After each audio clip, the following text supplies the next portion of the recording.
হাযা কিতাবুল্লাহ ইয়ানতিকু বাইনানা লাইসা আশ-শাহীদু বিমাইয়িতিন। আল্লাহর কিতাবও তো আমাদের কাছে আছে। আল্লাহর কিতাব এই কথা বলে দিছে যে শোনো, শহীদ যে সে মারা যায় নাই। আমাদের আইনজীবী আলিফ ভাই উনি মারা যান নাই, ওনাকে দাফন করা হয়েছে, গোসল দেওয়া হয় নাই। শহীদ তো মারা যায় না। ওয়ালা তাকুলু লিমান ইয়ুকতালু ফি সাবিলিল্লাহি আমওয়াত। আরে আমওয়াতান, তাদেরকে তোমরা মৃত বলো না। যারা আল্লাহর রাস্তায় জানকে কোরবান করে দিছে তারা তো জীবিত, তাদেরকে মৃত বলার কোনো সুযোগ নেই। আমার হৃদয়ের মধ্যে যেন এই বাসনা থাকে, কাইফা ইয়াকিরুল মুসলিমু কাইফা ইয়াহদাউল মুসলিমু। আরে মুসলমান কিভাবে শান্তিতে থাকতে পারে, কিভাবে ইতমিনানের সঙ্গে থাকতে পারে। আল মুসলিমাতু মাআল আদুইল মুতাদি। মুসলমান নারীরা দুশমনের হাতে বন্দী। আমার বোনদেরকে দিনে রাত্রে ধর্ষণ করা হয়, আর জিহাদকে বলা হয় জঙ্গিবাদ। দরকার ছিল সারা দুনিয়ার মুসলমান একত্রিত হয়ে যাবে, আর সারা দুনিয়ার মুসলমান একত্রিত হয়ে ফিলিস্তিনের দিকে রওনা হবে। ইহুদিদেরকে উৎখাত করতে একদিনও সময় লাগতো না, কি বলেন? কিন্তু মুসলমান জিহাদের কথা শুনতেই ভয় পায়, জিহাদের তামান্না দিলের মধ্যে রাখতেই ভয় পায়। এই জন্য আজকে কিছু কুচক্রী মহল সমস্ত হিন্দুদেরকে আমরা বলি না, কিন্তু এই সন্ত্রাসী জঙ্গি তারা আমাদের মসজিদে হাত দেওয়ার সাহস পায়। কিন্তু যদি আজকে জিহাদ থাকতো, ইজা তারাকতুমুল জিহাদা ফাসাল্লাতাল্লাহু আলাইকুমুজ জিল্লা, তাহলে আমার ভাইও আজকে হত্যা হইতো না, আমাদের ভাইও শহীদ হইতো না, আমাদের মসজিদে তারা কদম রাখার সাহস পাইতো না, আমাদের মসজিদ ভাঙার সাহস পাইতো না, আমাদের পতাকার উপরে তাদের যেই গেরুয়া বাহিনীর পতাকা উত্থিত করার সাহস তারা পাইতো না। আমরা দূরে সরে গেছি, আমরা অনেক দূরে সরে গেছি। আদ-দারিবাতু আদ-দাইয়াতু নাবিয়্যাহুন্না মুহাম্মাদু আদ-দারিবাতু খুদুদাহুন্না বিরান্নাতিন। আমার বোনেরা আজকে কাশ্মীরে কান্না করতেছে, তাদের পেটের মধ্যে নিমক হারাম আর কুলাঙ্গার ইহুদিদের বাচ্চা চলে আসছে। লক্ষ লক্ষ মা বোনদের ইজ্জতকে তারা ভুলণ্ডিত করতেছে, অথচ তারা নবীর বংশধর ছিল, অথচ তারা জগতের শ্রেষ্ঠ মা ছিল, জগতের শ্রেষ্ঠ বোন ছিল। আজকে কেন আদ-দাইয়াতু নাবিয়্যাহুন্না মুহাম্মাদু, তারা তাদের নবীকে ডাকতেছে, আর কান্নার অশ্রু ঝেড়ে তারা রক্তের অশ্রুতে তারা নবীকে ডাকতেছে। হায় কি হইল, লাইতানা লাম নুওয়াল্লাদু, হায় আমরা যদি জগতে জন্মই না নিতাম তাহলে কত না ভালো হইতো। এইরকম এক পরিস্থিতি দুনিয়ার বুকে চলতেছে। এইটাই তো নবী বলছেন যে সায়াতি আলান নাসি জামান, আরে একটা সময় এত দ্রুত আসতেছে। আস-সাবিরু ফীহিম আলা দীনি কাল কাবিদ আলাল জামরি, তারা দিনের উপরে কত কষ্টে আছে বলেন। হাতের উপরে কয়লা রাখা মনে হয় এর থেকে সহজ, এর থেকে সহজ। আমরা বড় শান্তিতে আছি, আমার দিলে তো তাদের ব্যাপারে কষ্ট থাকা দরকার। ইন্নামাল মুমিনুনা ইখওয়া, আমার ভাইয়ের জন্য যদি আমার কষ্ট না লাগে তাহলে তো আমি মুসলমানই হইতে পারলাম না। কারণ আল্লাহ তো বলছে মুসলমান মুমিন ভাই ভাই, আল্লাহ তো বলছে মুমিন ভাই ভাই, তাহলে তো আমি মুমিনই হইতে পারলাম না। এই জন্য আল্লাহ হাবিব সাল্লাল্লাহু আলাইহি ওয়াসাল্লাম বলছেন যে তাদের হৃদয় থেকে তোমাদের ভয় দূর করে দেওয়া হবে, কারণ তোমরা জিহাদকে ছেড়ে দিবা। ওয়ালা ইয়াকযিফান্নাল্লাহু ফি কুলুবিকুম আল আহান, ওয়ালা ইয়াকযিফান্নাল্লাহু ফি কুলুবিকুম আল আহান, আল্লাহ তাআলা তোমার হৃদয়ে অহানকে ঢোকায়া দিবেন। জিজ্ঞাসা করছে অহান কি জিনিস, তো আল্লাহর নবী বললেন হুব্বুদ দুনিয়া, অহান হইল দুনিয়ার ভালোবাসা। এমন ভালোবাসা বাসবা তোমরা দুনিয়ার জন্য, পাগল হয়ে যাবা দুনিয়ার জন্য, মাতাল হয়ে যাবা দুনিয়ার জন্য। বাদশাহ সুলাইমান ইবনে আব্দুল মালিক আবু হাজেমকে বলতেছেন, আল্লাহর নবীর সাহাবীর শাগরেদ তাবেই জিজ্ঞাসা করতেছেন, মা লানা নাকরাহুল মাউত ইয়া আবু হাজেম, আবু হাজেম মা লানা নাকরাহুল মাউত, মিলায় নেই আমার সঙ্গে, মৃত্যুকে কেন ভয় পাই বলো, মৃত্যুকে আমরা কেন ভয় পাই? আবু হাজেম বলতেছিলাম যে প্রকৃত আলেম যে আফদলুল জিহাদি কালিমাতু হাক্কিন ইনদা সুলতানিন জাইর, বড় জিহাদ হইল, যত বড় ফেরাউন হোক সত্যটা তার সামনে বলে দেওয়া। আমরা শামসুল হক ফরিদপুরীর উত্তরসূরি সদর শাহ হুজুরের কাছে ওই জামানায় আইয়ুব খান পাকিস্তান আমলে 3 লক্ষ টাকার বস্তা নিয়ে আসছে, যে ফ্যামিলি প্ল্যানিং জায়েজ, একটু আপনি ফতোয়া দিয়ে দেন, এই যে আপনার জন্য হাদিয়া 3 লক্ষ টাকা, এখন হিসাব করলে হয়তো 300 কোটি টাকা সমান হবে। অথবা যদি ফতোয়া না দেন তাহলে একটু চুপ থাকেন, আমার বিরুদ্ধে বললেন না। শামসুল হক ফরিদপুরি বলতেছেন, এই আইয়ুব খান শোনো, টাকা দিয়ে গরু ছাগল কিনতে পাওয়া যায়, শামসুল হককে কেনা যায় না। এইটা হইলো আমাদের পূর্বসূরীদের ব্যাপার ছিল। আর 2 টাকা দিয়ে কিনে ফেলবা, 2-4 টাকা দিয়ে আলেমদেরকে তুমি জবান বন্ধ করে দিবা, এটা হবে না। আবু হাজেম বলতেছেন, লিয়ান্নাকুম খররবতুমুল আখিরা ওয়া আম্মারতুমুদ দুনিয়া, তোমরা আখেরাতকে বরবাদ করে দিছো, আখেরাতকে অন্ধকার বানায় ফেলছো, জুলুম চুরি ডাকাতি করে আখেরাতকে তোমরা ধ্বংস করে দিছো, আর দুনিয়াকে সাজাইছো। চুরি করতে করতে 400-500 বাড়ি করছো, কানাডা, ইউরোপ, আমেরিকা দিয়ে কয়টা বাড়িতে তুমি থাকবা? ওই চোরকে যদি জিজ্ঞাসা করেন মরতে রাজি আছো, ওই চোর তো 1000 বছরেও মরতে রাজি হবে না। যারা বিলিয়ন বিলিয়ন ডলার বাংলাদেশ থেকে চুরি করে দেশের অর্থনীতিকে পঙ্গু করে দিয়েছে, তারা মরতে রাজি হবে? রাজি হবে না। তো আবু হাজেম বলতেছেন, আপনারা দুনিয়াকে সাজাইছেন, দুনিয়ার প্রাসাদ বানাইছেন, অট্টালিকা বানাইছেন, দুনিয়াকে চাকচিক্য করছেন, আর আখেরাতকে বরবাদ করছেন। দুনিয়াকে সাজাইতে গিয়ে আখেরাতকে ধ্বংস করে ফেলছেন। ফাকারিহতুম আন তানকালিবু মিনাল উমরান ইলাল খারাব। স্বাভাবিক কথা, আলোকিত জায়গা রেখে কেউ অন্ধকারের মধ্যে যাইতে চায় না, বিরান ভূমির মধ্যে যাইতে চায় না। আপনারা এই জন্য দুনিয়াকে রেখে আখিরাতের দিকে যাইতে চান না। তো আল্লাহর নবী বলছেন, হুব্বুদ দুনিয়া, দুনিয়ার মোহব্বত এইটা, দুনিয়ার মোহব্বত সমস্ত কিছুর গোড়া এইটা। হুব্বুদ দুনিয়া রসকুল খতিয়া। আমাদের বাচ্চারা বলে যে দুনিয়ার মোহব্বত সমস্ত গুনাহের মূল। আল্লাহর হাবিব সাল্লাল্লাহু আলাইহি ওয়াসাল্লাম ফারাআহু মুত্তাজিআন, রাসূল শুয়ে আছেন। কোথায় শুয়ে আছেন? আলা রিমালি হাসিরিন। আরে নবী শুয়ে আছেন চামড়ার উপরে শুয়ে আছেন। এরপরে ওমর এদিক ওদিক তাকাইলেন, লাইসা ফিল বাইতি, বাড়ির মধ্যে কি আছে একটু দেখতে গেলেন, দেখলেন সুবরাতুম মিন কুরাজিন, আরে দাবাগাতকৃত চামড়া, উহুবুন মুআল্লাকা, অথবা কাঁচা চামড়া। এই 2 জিনিস দিয়ে ঘর, আর কিচ্ছু নেই। ফারুক আজম ফাবতাদারা আইনা ইবনুল খাত্তাব, ওমর রাদিয়াল্লাহু তাআলা চোখ থেকে পানি ঝরতেছে, আর বলতে, আনতা সাফওয়াতুল্লাহ মিন খালকি, আপনি সৃষ্টির শ্রেষ্ঠ, আসলে সমাসীন, আর আপনার এই অবস্থা।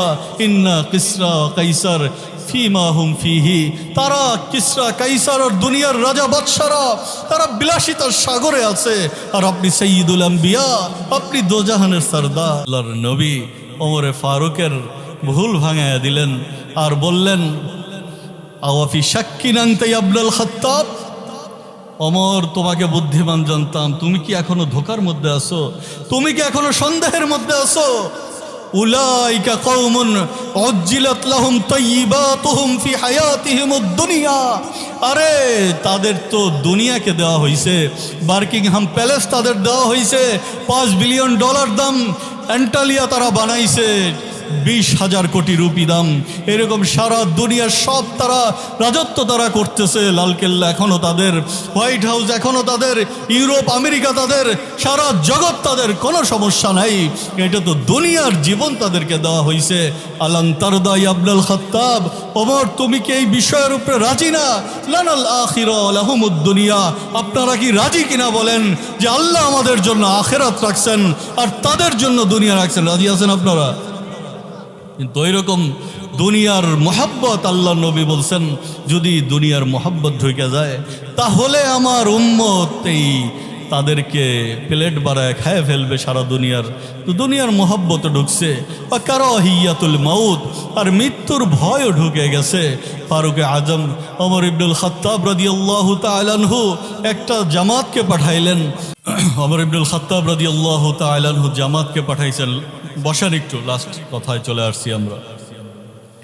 আব্দুল্লাহ ইবনে হুযাফা সাহবী ওই জামাতের মধ্যে, আর আব্দুল্লাহ ইবনে হুযাফাকে রোম সম্রাট আটক করে ফেলছে। মৃত্যুর ভয় কেমন ছিল আমাদের পূর্বসূরীদের মধ্যে, এটা আমাদের জানা দরকার। তো এই অবস্থা যখন চলতেছে, তাকে হত্যা করে ফেলবে, বিভিন্ন ভয় দেখাইতেছে, কোনো ভয়ে কাজ হইতেছে না। তো জ্বলন্ত আগুন আর ডেগ আনা হইল, ওইখানে মুসলমানের একজনকে ফেলে দেওয়া হইল। তো আব্দুল্লাহ ইবনে হুযাফা, লম্বা ঘটনা, চোখ দিয়ে পানি ঝরতেছে। তো তখন তারা মনে করছে বাদশা তাগিয়া, রোম সম্রাট, যে হয়তো ভয় পাইছে। রোম সম্রাটকে ডাকা হইল। সে অফার করছে যে সারা আমার রাজত্বের অর্ধেক তোমাকে দিয়ে দিব, তুমি খ্রিস্টান হয়ে যাও। আল্লাহ নবীর সাহাবী বলছেন যে তুমি তোমার সমস্ত রাজত্ব যদি দিয়ে দাও, আমার মালাকাতুল আরব, আরব জাহানও যদি দিয়ে দাও, আমার দ্বীনকে সরার জন্য আমি সরব না। বলছে তাহলে কাঁদো কেন? বলছে কাঁদি এই কারণে যে ইসলামের জন্য আমার একটা মাত্র জান আমি কোরবান করব। এটা কেমন হইল? ইসলাম তো এত মহান, ইসলাম তো এত বড়, ইসলাম তো এত দামি, এই ইসলামের জন্য তো একটা জান কোরবান করলে হবে না। ফাকুনতু আতামান্না ইয়াকুনা বিকুল্লি শা'রাতিন মিন জাসাদি নাফসুন তুলকা ফিল্লাহ। আমি তো চাই যে আমার শরীরের প্রতিটি পশমে আল্লাহ তাআলা একটা করে জান দিয়ে দেন, আর প্রত্যেকটা জান আমি আল্লাহর জন্য কোরবান করি। যদি এমন হইতো তাহলে তো দ্বীনের জন্য আমি কিছু করতে পারতাম। আমি তো এই আফসোসে কাঁদি। খুবাইব ইবনে আদি রাদিয়াল্লাহু তাআলা আনহু ওনাকে শুলে উঠায়া দিছে, আর কাফেররা সমস্ত বাহিনীকে জমা করে ফেলছে, আর তারা এই অবস্থার মধ্যে ছেড়ে দেয় নাই, বরং শরীরের মধ্যে ছুরি দিয়ে আঘাত করতেছে। খুবাইব ইবনে আদি বলতেছেন, লাকাদ জাম্মাল আহজাবু হাওলি ওয়া আল্লাবু কবাইলাহুম আস্তাজমাউ কুল্লা মাজমাইন ওয়া কুল্লুহুম মুবদিল আদাওয়াতি জাহিদুন আলাইয়া লিআন্নি ফি ওয়াসাকি বিমাদিআই وقد قرب وقد جمع أبناءهم ونساءهم। এই কাফেররা তাদের সমস্ত সৈন্য একত্রিত করে ফেলছে, তাদের সন্তানদের একত্রিত করছে, তাদের নারীদের একত্রিত করছে, তাদের মেয়েদের একত্রিত করছে। وقد قربت من جزع طويل ممنع, আমাকে শুলে চড়ায়া দিছে। ফাজাল আরশি সাব্বিরনি আলা মা ইউরাদু বি, আল্লাহ আমাকে ধৈর্য ধারণ করার সুযোগ দিয়ে দেন। লম্বা শারের মধ্যে বলতেছেন, ফালাস্তু বালিহিনা উক্তালু মুসলিমা, আমি ঈমানের উপরে যদি থাকি, ইসলামের উপরে যদি থাকি, দ্বীনের জন্য যদি আমার জান কোরবান হয়ে যায়, দ্বীনের জন্য যদি ওই আলিফের মতো শরীরকে ক্ষত বিক্ষত করে দেওয়া হয়, দ্বীনের জন্য যদি আমাকে কোরবান করে দেওয়া হয়, আর তীর একটা এসে আমার শরীরকে ক্ষত বিক্ষত করে দেয়। আব্দুল্লাহ ইবনে রওয়াহা যখন মুতার যুদ্ধে যাচ্ছিলেন একই কথা, লাকিন্নী আসআলুর রহমানা মাগফিরা ওয়া দারবাতান যাতা ফারগিন তাকযিফু যাবাদা আও তুআনাতান বিয়াদি হাররানা মুজহিজাতান। এমন কথা বলতেছে, একটা আঘাত চাই, আমি ফিরে আসতে চাই না। আমি তো একটা আঘাত আমাকে এমন করা হবে, তুনফিজুল আহশা আল কাবিদা, যে আমার কলিজাকে ছিন্ন বিচ্ছিন্ন করে দেওয়া হবে।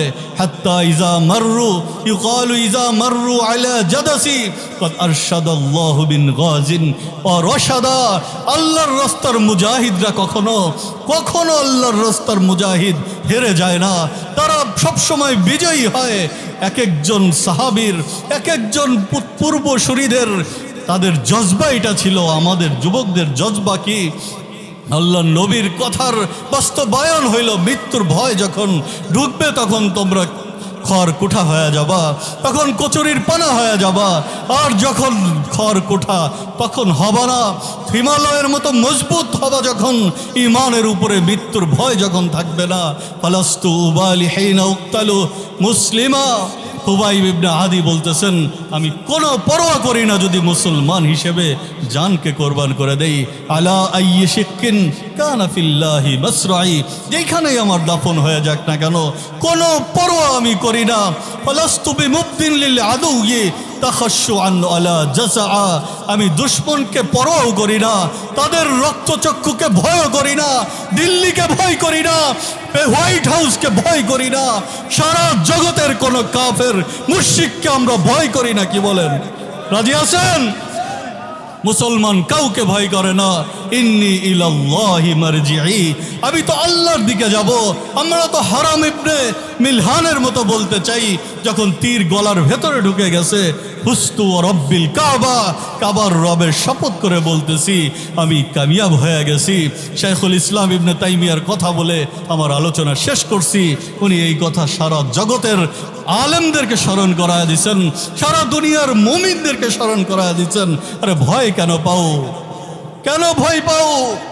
মা ইয়াসনাউ আদাইবি, দুশমন আমার কি ক্ষতি করবে? ইন্না জান্নাতি ফি কলবি, মা ইয়াসনাউ আদাইবি ইন্না জান্নাতি ফি কলবি, দুশমন আমার কি ক্ষতি করবে? আমার জান্নাত তো আমার কলিজার ভেতর। আবুস্তানি ফি সাদরি, আর জান্নাতের বাগান আমার বুকের ভেতর। আইনা রুহতু ফাহিয়া মাই, আমি যেদিকেই যাই না কেন ওই বাগান আর জান্নাত তো আমার বুকেই থাকবে, ওই প্রশান্তি আমার বুকেই থাকবে। ইন্না ইখরাজি সিয়াহা, দেশ থেকে বের করে দেবা, ইখরাজি মিন বালাদি সিয়াহা, দেশ থেকে যদি আউট করে দাও এটা আমার ভ্রমণ হয়ে যাবে। ও হাফসি খালওয়া, জেলে আটকায় রাখবা, রবের সঙ্গে সান্নিধ্য, নিরিবিলি কথা বলার সুযোগ পেয়ে যাব, নিরিবিলি ইবাদতের সুযোগ পেয়ে যাব। ও কতলি শাহাদা, জান শেষ করে দিবা, তাইলে তো শাহাদাত হয়ে যাবে, জান্নাতের পাখি হয়ে যাব। কোনো কিছুকে পরোয়া করার সুযোগ আমাদের নাই। এই জন্য মুসলমান সোচ্চার হইতে হবে, আগের অবস্থা থেকে বের হইতে হবে, জজবা সাহাবাওয়ালা জজবা হইতে হবে। যখন ঈমানের জন্য, ইসলামের জন্য ডাক আসবে, তখন নিজের জানকে কোরবান করতে হবে। রাজি আছেন ইনশাল্লাহ? আল্লাহ তাআলা আমাদেরকে কবুল করবে।